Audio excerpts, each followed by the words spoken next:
Sakaling gagawa po kayo ng isang TV commercial or campaigning, ano pong sayaw ang sasayaw? Ano pong dance moves ang sasayaw? Hindi ako sasayaw sapagkat ang problema ng ating bansa ay seryoso at nangangailangan ng mga seryosong tao na magbibigay ng seryosong solusyon. Ngayon, hindi mamatay-matay ang story yan eh. Katanging-tanging kanya lang yung story yan eh. Nahihiya na rin ako dahil ang dami naniningil sa akin. Baka naman peke yung pinakita mo o nagpakita ka ng peke. Yung salita ko pwede mong panghawakan. Kanya pagka may ganyan, para matapos siya, wala ka naman pangamba, di magsailalim ka sa drug test. Hindi pwedeng maging sukatan yung huling death penalty dahil isa lang naman ang nasentensyahan pagkatapos nung sinuspindi. The last one, si Leo Echegaray. After that, tinigil agad eh. So how can you measure the success of a particular law meeting out death penalty kung isang beses pa lang? Hindi magkakaroon siya ng epekto eh. Naiipit, or nakapupok, yung mga nasa ilalim, yung mga, oo, kaya ngayon din daw, ayaw na pumirma ng lahat kasi sa kanila ang bagsak. Maganda rin yun, di ba? Pagka ayaw ng pumirma ng ilalim, kasi mapipilitan yung ibabaw na magtino. Wala nang gusto magpagamit sa iyo eh. Gagamit mo palagi. And I think mabuti rin yun na mayroong ganyang serious na parusa at ibaba natin yung plan para lalong walang kumilos. Yung mga empleyado, hindi ako naniniwala na gusto nilang nakawan eh. Pinatali ko yun eh, yung term. Ibig sabihin, hulihin mo rin yung barko. Bakit ko ginawa yun? Mas mahal yung barko sa laman ng mga kargamentong smuggled na sugar. Ako nagulat, biglang binira. So ako naman, na-recall ko lang din yung aking happy childhood. Ilang beses talaga ako inutusan ng nanay ko. Lahat naman yata tayo nabili sa buwili ng suka. Nung namatay ang iyong ina. Oh yes, nanay ko yun eh. Nanay ko yun, lahat naman tayo eh. May kurot pagka-nanay. Kahit na simple salita ng condolences. Iba yan. Walang nakarating sa iyo. Dadagan ang Lito News Update.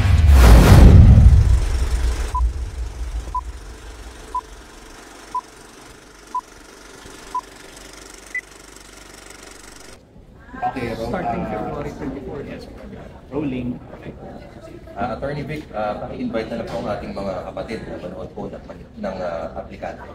Inaanyayahan ko ang lahat ng ating kapatid na manood ng aplikante dito sa TV5 na mag-i-air na ho simula sa February 24. Abangan po ninyo, magandang programa na susukat at nakikilatis ang mga aplikante pagkasenador.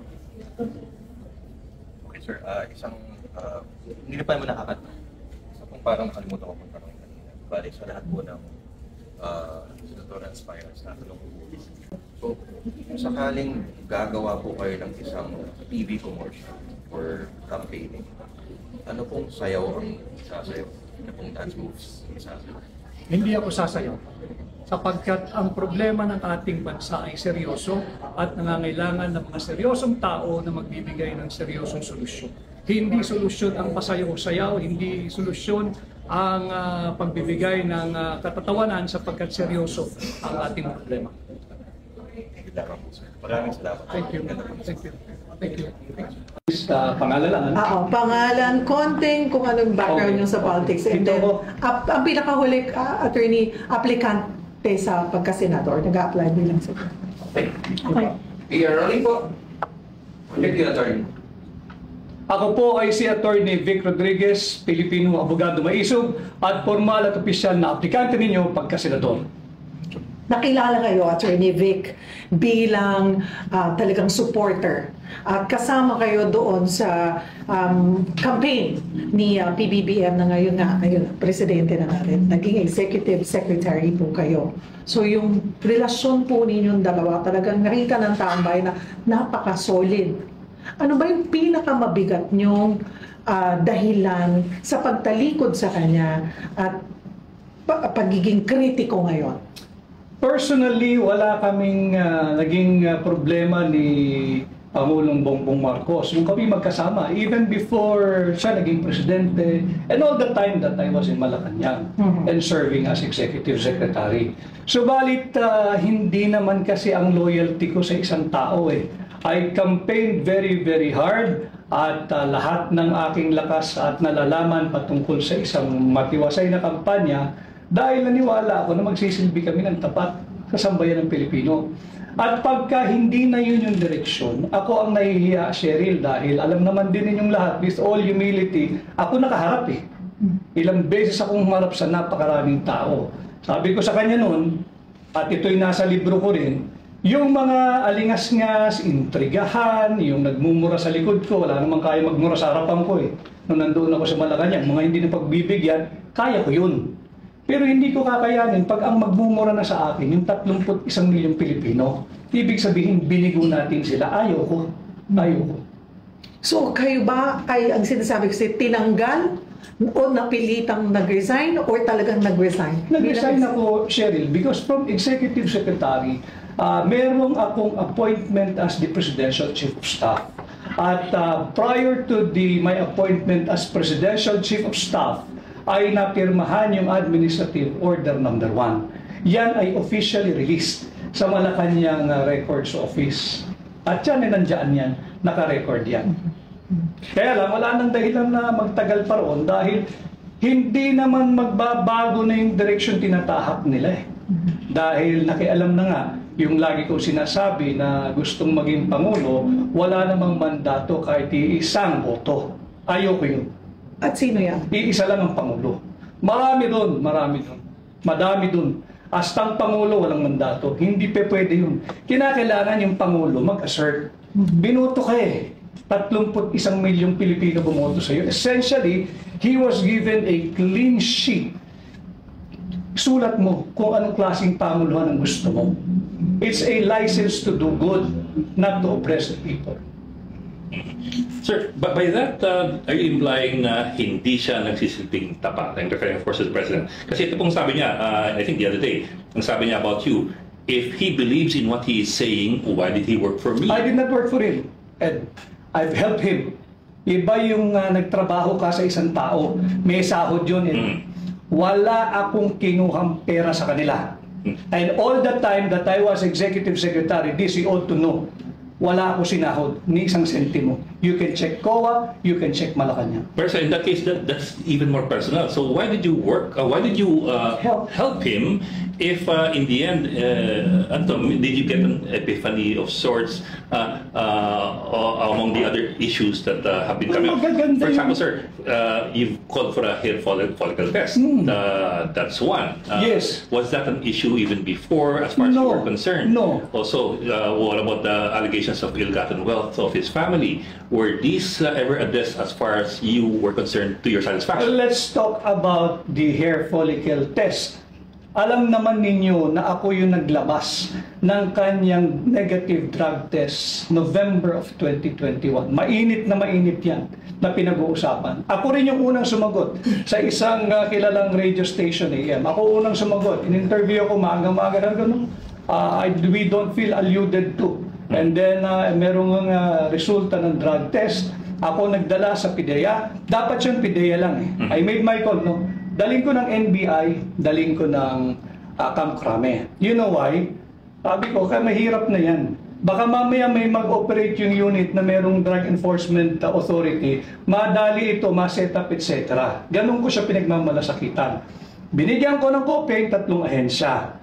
Ngayon, hindi mamatay-matay ang storya yan eh. Katangi-tangi, kanya lang yung storya yan eh. Nahihiya na rin ako din.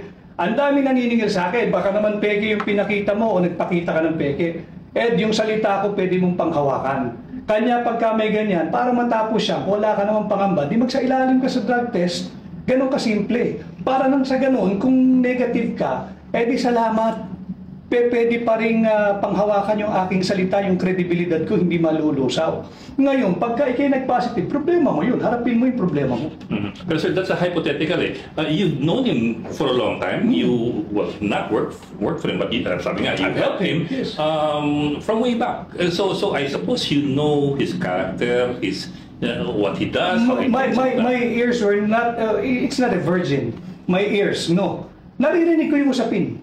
But to be fair to him, yung sinasabing ba't hindi ko raw sabihin, to be fair to Bongbong Marcos, hindi ko siya nakita. Kagaya ng ibinibintang na iba na na-witness ko, hindi ko nakita. To be fair and to settle this whole issue, wala akong nakitang ganun. Wala akong nakitang ganun. Kaya nga para matapos na, para fair sa kanya, fair sa lahat, di sumailalim ka, tapos ang storya.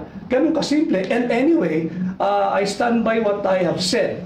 Article 11, Section 1, public office is a public trust, and all public officials must at all times be accountable to the people. And it's the same article of the Constitution that they're using against their perceived critics or rivals in government.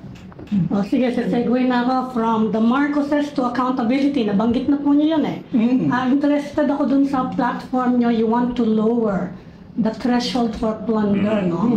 From medyo may maliit yun, 1 million. Baka katakot-takot maubos yung gabi ko na Nung ko na po si Attorney Vic, sabi niya pa 5 million. Kaya nagtaka ako, binaba niya na ngayon sa 1 million. May 500,000 eh. Sinusubaybayan ko rin naman yung column mo, Ami, at galit ka rin sa mansala, nag-expose ka rin ng mga corrupt. Ang totoo naman talaga, kahit ang ordinaryong tao sa kalsada, galit sa corruption dahil sabi ko nga, yan ang alpha and omega ng maraming kahirapan nating Pilipino. And yes, the last time I was a guest ni Cheryl, ay 5 million 5 million ba tayo nun? Wala pa dyan yung anomalous, illegal, immoral, unconstitutional, and criminal bicameral conference committee report. Sinasalaula pati yung proseso ng pagpasa ng budget eh. 28 items blanco na nagkakahalaga ng 241 billion. Kaya sabi ko, baba na natin ito. Kung bababa mo lang din, baba mo na ng 1 million. And I think it will be a deterrent. It will serve as a great deterrent sa mga magnanakaw. And I believe, hindi na ipapasa yung posisyon sa kamag-anak eh. Bakit? Nakaambay yung plunder eh. Pagka kumatika-tika may mot, nakialam ka riyan eh. And then after that, I was saying, and I'm still advocating for it, balik natin yung death penalty doon sa lahat na makakasuhan at mapapatunayan na guilty sa kasong plunder. Nang sa ganun, hindi mo na pag-aari yung pwesto. Bakit? Hindi mo naman siguro gustong mabitay yung anak mo, yung asawa mo, yung mga sino pang sumunod sa iyo. Dahil wag mo nang pakialaman yung pera ng gobyerno. Yung death penalty, isang pinakamalaking hindrance dyan. Well, we are expecting very strong pushback from the Catholic Church, of course. Paano po yung haharapin yun kung sakasakali? Because you are advocating, hindi ba kayo nag-aalala na maapektuhan yung kampanya nyo? Hindi. Dahil sinasabi ko lang naman yung totoo at nararamdaman ng ordinaryong Pilipino. Sinasabi sa banal na kasulatan namin, huwag kang magnakaw. Hindi naman sinabi na huwag kang magnakaw at huwag mong paabutin ng 50 million. Ang pagnanakaw ay pagnanakaw. Whether isang sentimo o 50 million. Simple lang naman yung Biblia eh. Di pasimplihin din natin yung batas ng tao. Now I'm talking about the death penalty. Yes. Huwag kang magnakaw and then yung death penalty isunod natin dahil kada pisong ninanakaw, kinabukasan ng batang Pilipinong ninanakaw din eh. Kada pera na dinalabas natin sa budget na ninanakaw, ilang bibigyan na hindi nakakakain ng tama. Yun ang ating labanan. Let's get real. Ang problema natin talaga korupsyon eh. Bata pa ako, yan na naririnig natin. Hindi naman nabawasan eh. Nag-escalate pa eh. Yes, sir. I think we all agree. Pero sir, my question is this, is it the punishment, death penalty for 1 million pesos to be plundered, or is it the enforcement? Kasi in all those things that we have the death penalty, ang mga na death penalty talaga. Mahirap, sir. Respectfully. Si Pangulong Erap was convicted of plunder. Of course, wala na death penalty noon. But and even then, na-pardon pa. So, you have that. Inaral ko rin naman yan na with all due respect to you, hindi pwedeng maging sukatan yung huling death penalty dahil isa lang naman ang nasentensyahan pagkatapos nung sinuspindi. The last one was si Leo Echegaray. After that, tinigil agad eh.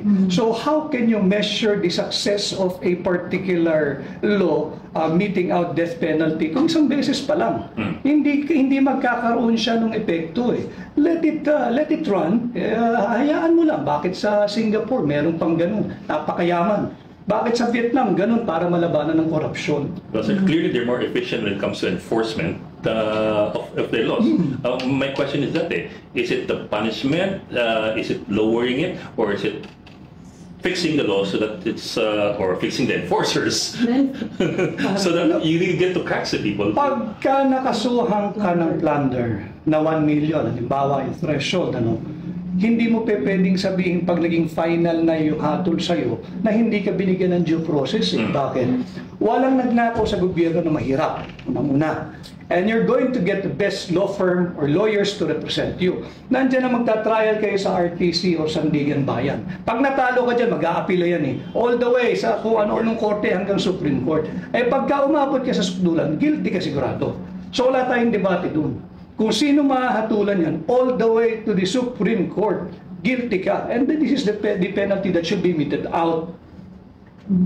Pero sir, but my question nga is, how do we make sure that we catch the right people and not have all these people slipping through the cracks? Kasi the justice system in this country clearly is on the faulty side, as well as the enforcement system in the country is clearly on the faulty side. So, yun po. I understand where you're coming from na kailangan ng mahigpit na parusa at sa mas mababang threshold. Pero yung panghuhuli sa kanila... Baka may proposal din kayo to improve the judicial system kasi yan ang problema. Or the enforcement system. And criminal justice system. Talaga naman, dapat lahat yun, the whole gamut. And of course, the media, yung fourth estate, will play a big role in the community. Kasi nga, kasama yan sa pillars of our justice system. Di ba? Yung aktibo, vigilant, nagsusumbong, nagmamatsyag, kailangan yun. Yung media at saka yung ordinaryong tao. Otherwise, I agree with you. Magtatakpanan yan.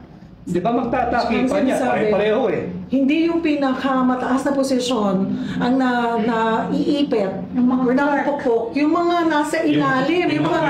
Oo, kaya ngayon din daw, ayaw na pumirma ng lahat kasi sa kanila ang bagsak. Maganda rin yun, di ba? Pagka ayaw ng pumirma ng ilalim, kasi mapipilitan yung ibabaw na magtino. Wala nang gusto magpagamit sa iyo eh. Gagamit mo palagi. And I think mabuti rin yun na mayroong ganyang serious na parusa at ibaba natin yung plan para lalong walang kumilos. Yung mga empleyado, hindi ako naniniwala na gusto nyo rin nakawan eh.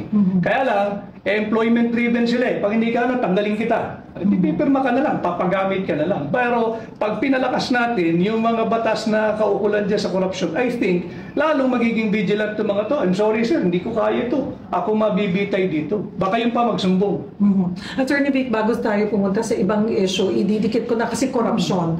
Noong ikaw ay bumitaw sa pwesto or sinasabing dahilan, isa sa dahilan ng sinasabi ng ibang kampo na kaya hindi ka nag-resign pero tinanggal because of money issues na binibenta or tumatanggap para sa posisyon, bayad para sa certain possession sa pamahalaan, sa pagpili. Kasi kasama kayo sa pumipili sa mga nag-a-appoint during that time.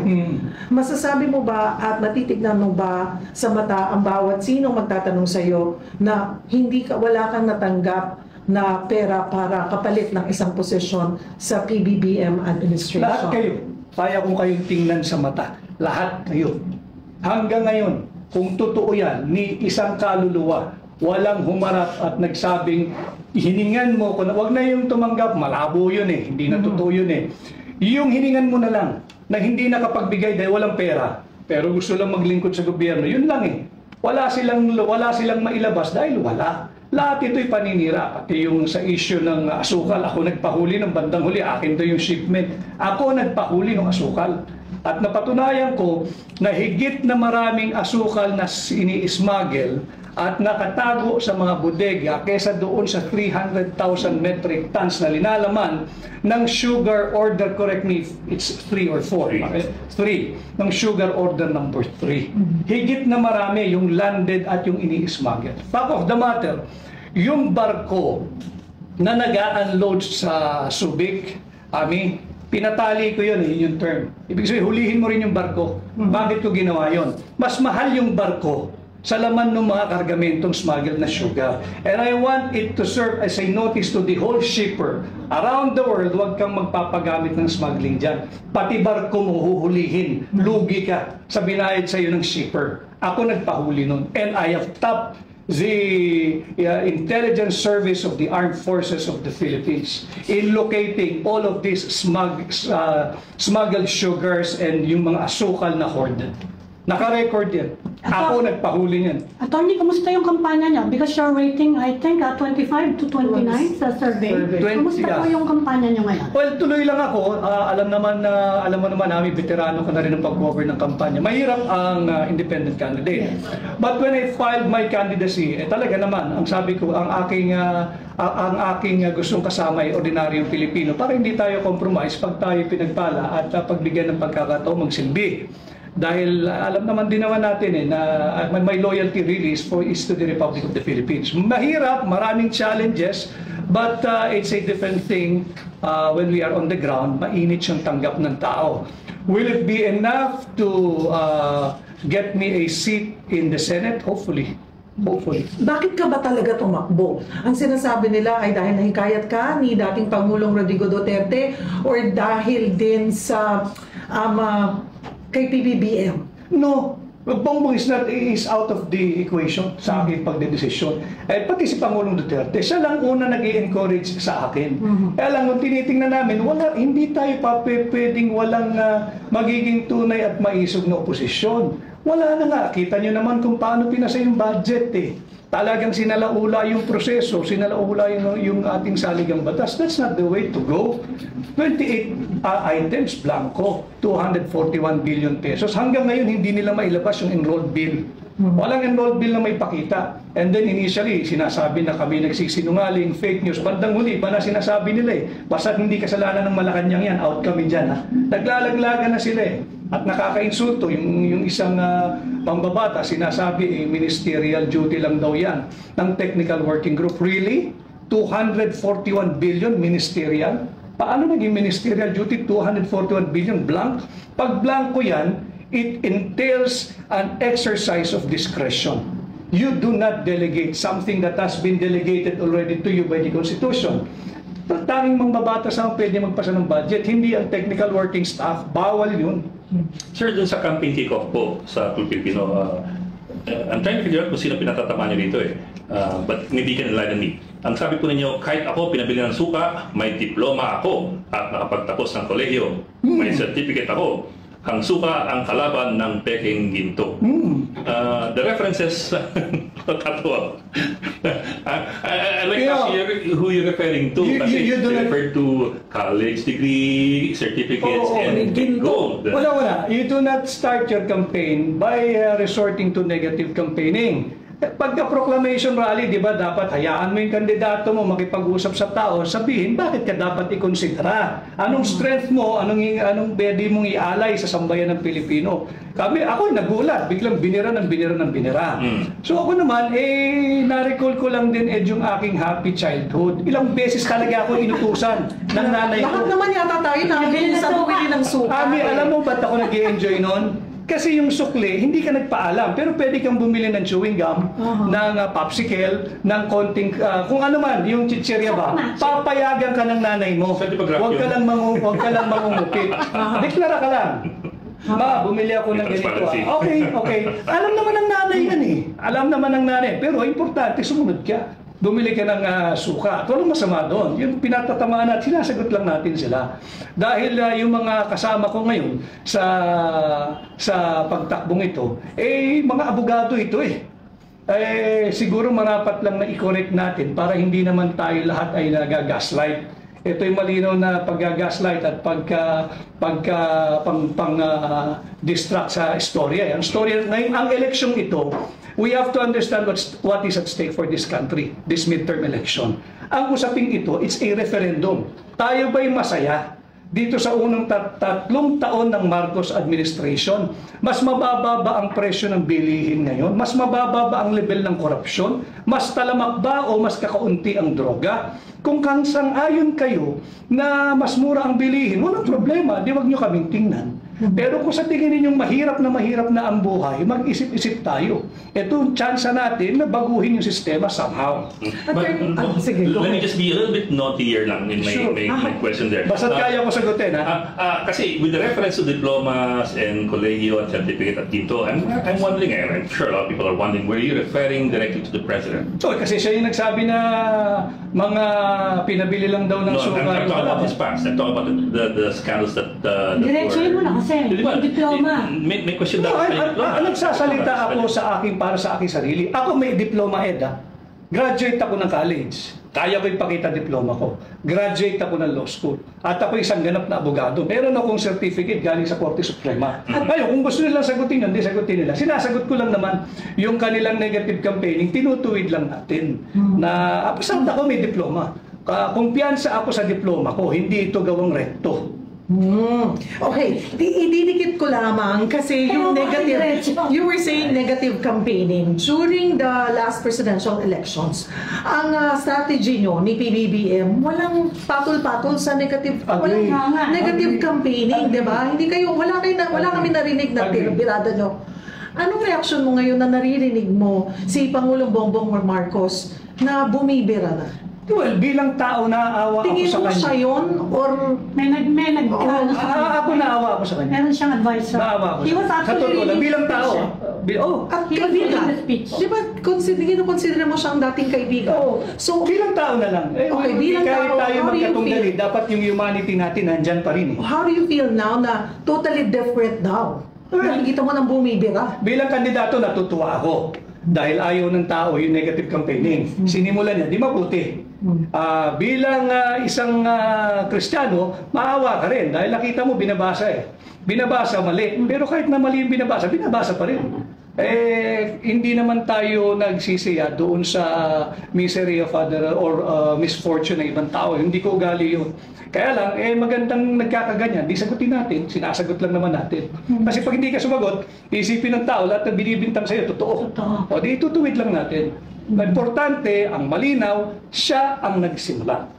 Maituturing mo ba siyang isang kaibigan hanggang ngayon? Tapos na yun, Ed. Tapos na yun. Yung aming pagsasama nung tapos na. Sabi niya, never say never.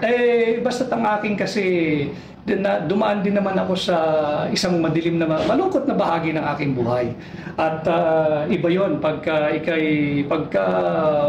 basta't yung episode ng buhay kong yan, magkasama tayo Maano ba namang Nung namatay ang iyong ina. Oh yes, nanay ko yun Nanay ko yun. Lahat naman tayo May kurot pagka-nanay. Kahit na simple salitang condolences, Iba yan. walang nakarating sa'yo. Wala. So you were really hurt. Iba yan. Iba yan. Panghuli, bakit ka dapat tanggapin ng taong bayan bilang isang senador? Una-una, ako ay nagpapasalamat sa inyong tatlo sa pagkakataong ito. Ako ay umiikot sa mga iba't ibang lugar, sa iba't ibang programa, handang magpasuri, magpakilatis, magpatimbang, magpasukat. At kung sakasakali na ako'y pasado sa qualification or criteria ng sambayan ng Pilipino, nakikiusap po ako na pahiramin ako ng inyong mandato at ako'y dalhin sa Senado. At ngayon 2025, sabi ko nga, panahon na magdala tayo ng bago sa Senado. At eto tayo ngayon, kandidato, opisyal na aplikante, sana makonsidera ng sambayan ng Pilipino dahil tangan ko nga itong pagiging tunay, tapat at maisog na oposisyon at ganoon din sinusulong ko yung war on corruption. Hindi lang sa campaign slogan. Binanggit ko na ating amendahan yung plunder law, baba natin threshold from 50 to 1 million. Pagka nagawa na natin yan bilang senador ninyo, isunod natin ang pagbabalik ng death penalty at taon-taon babantayan ko yung pagpasa ng ating tao ng budget nang hindi na maulit itong illegal, immoral, unlawful, unconstitutional, and criminal 2025 budget. Thank you so much for coming. Thank you. Thanks, sir. Thank you. Thank you po. Good luck. Thank you. Keeping us free. The fight against crime and corruption, a battle that still needs our devotion. We miss the will, the unwavering might, the courage to stand up and do what's right, the strength to confront the darkest fears, a leader who never shed a tear. We miss the will, the unwavering might, the courage to stand up and do what's right, the strength to confront the darkest fears, a leader who never shed a tear. The war on drugs, a bold decree, dividing hearts but keeping us free. The fight against crime and corruption, a battle that still needs our devotion. We miss the will, the unwavering might, the courage to stand up and do what's right, the strength to confront the darkest fears, a leader who never shed a tear. The roads he paved, the dreams he chased, a vision for the nation he embraced. But now the will, it seems to fade, as we long for the leader we once made. We miss the will, the unwavering might, the courage to stand up and do what's right, the strength to confront the darkest fears, a leader who never shed a tear.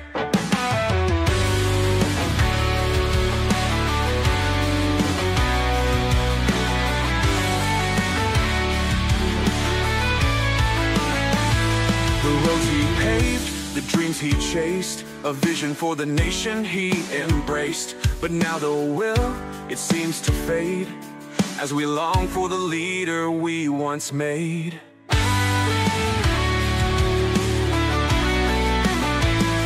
The legacy lives, the spirit burns, as we strive to reclaim what we once earned. The will to fight, the drive to lead, a memory that we forever keep. Gun a God, Bob Peter.